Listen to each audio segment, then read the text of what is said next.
Hello Southeastern University MBA students, this is Dr. Stuckey. This video is going to show you how to fit a trend line to a data set. This is a skill you're going to need in regression analysis, and what we're going to calculate is MAPE, which is mean absolute percentage error. So basically what we're going to look at is the trend line for our regression, and we're going to see how far off the predicted values are from the actual value. So in order to be able to do that, we need to create a scatter plot first. So we're going to select the data, select, in this case, A2 through B12, and we are going to go insert a chart. So go to the insert ribbon, go to charts, and insert a scatter chart.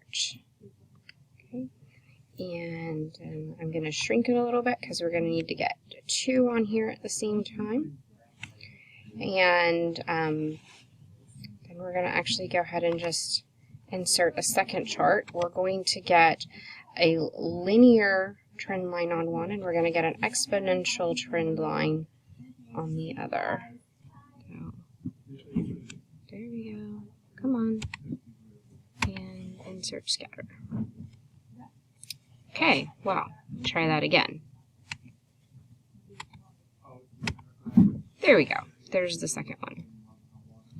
So the data points in these two charts are the same. What we're going to do, like I said, is we're going to try 2 different types of trend line to see which one is a better fit for the data. Give it a little bit more room. And so on this first chart, we are going to add a chart element. And this is going to, you'll have to select the chart itself and then go to the design ribbon, then to add chart element, and then you'll see a trend line, and go ahead and hit linear. Then on the other one, going to go back through that same process and hit exponential.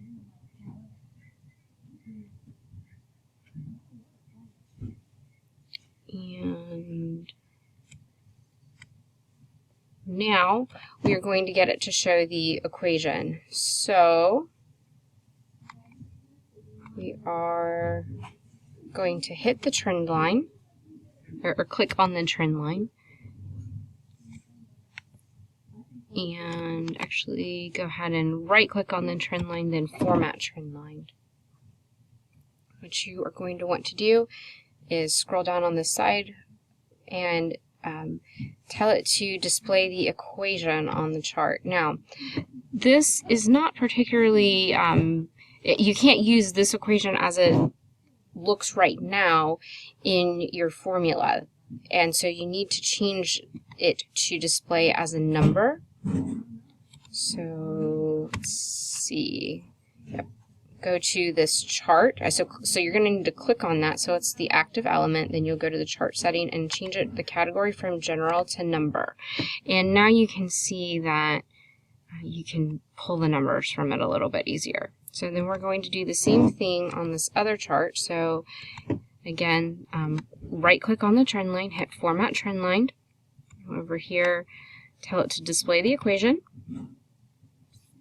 And then once it has displayed the equation, then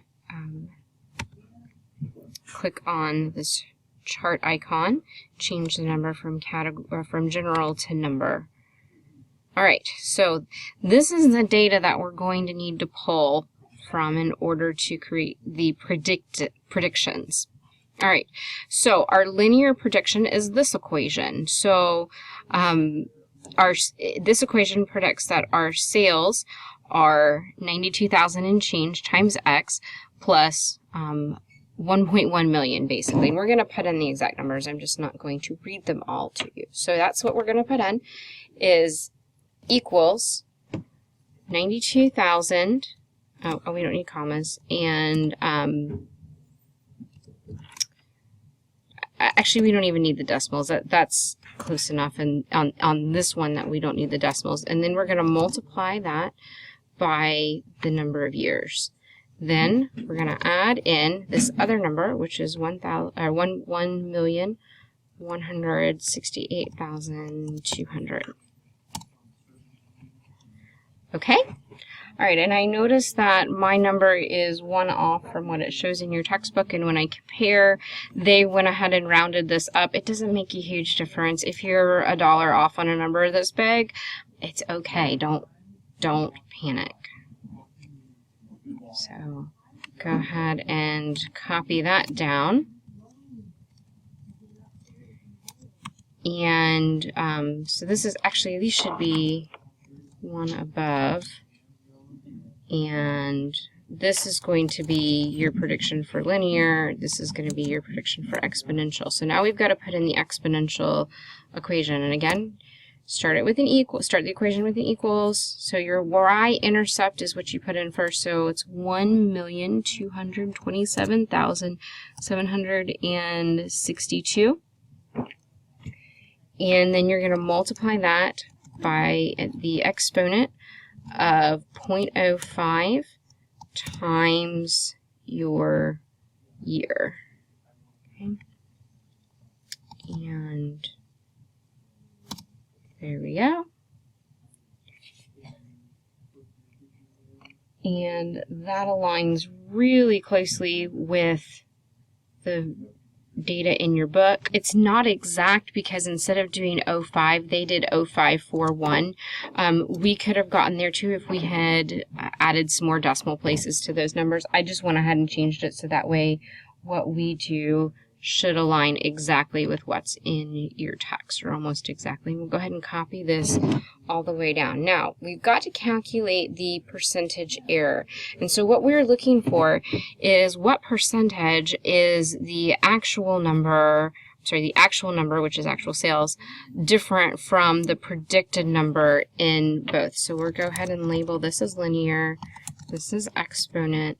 And so how we put that equation in is we're going to do equals. Then we are looking at the absolute value of the number of the actual sales, okay, minus the predicted sales, and then we're going to put that over actual sales. So how we enter that is B3, and B3 it needs to be an absolute value in that we don't want the column to ever change, but we are going to want the row to change. So we want to put it in so that there is a $ only in front of the column. Okay? So absolute value of B3 minus the absolute value of, minus C3. And we are going to divide that by B3 again. And again, the same thing, we want an absolute value where the column changes, the column does not change, but the row can. And then we can close those parentheses. And that is not, all right, and here's what we did. We have to close the parentheses here, not at the end. So it's the absolute value of the sales, of the actual sales minus the predicted sales over the actual sales. So we've got to put these in parentheses. All right, there we go. That is correct, which is 6.3%. And we can copy it over to exponential because we got our absolute values correct. It's also correct at 3.6%. And then we can fill that number all the way down. Now, all that is left to do is calculate our MAPE, which is our mean absolute percentage error. And so we do that just by doing an average function, selecting the numbers in the first row, and then we can copy that number over to the second row. I'm going to go ahead and put these as percentages just so that they're a little bit easier to read, and I'll increase the decimal places. All right, so here is how to interpret this. Linear has an average error at 3.14%. So it's not a terrible fit, but it's not the best. It's not as good a fit as the exponential fit where the errors are 2.3%. So if you were going to choose which curve to fit in a regression analysis, the exponential fit is a better fit than the linear curve. So that's how you would interpret this particular piece of data. However, either of these trend lines visually looks like it's a pretty good fit for the data. All right, I hope that's been helpful. If you have any questions or if there's anything I can do for you, please make sure that you are call me or email me. I am happy to help you. Hope you have a great day and God bless.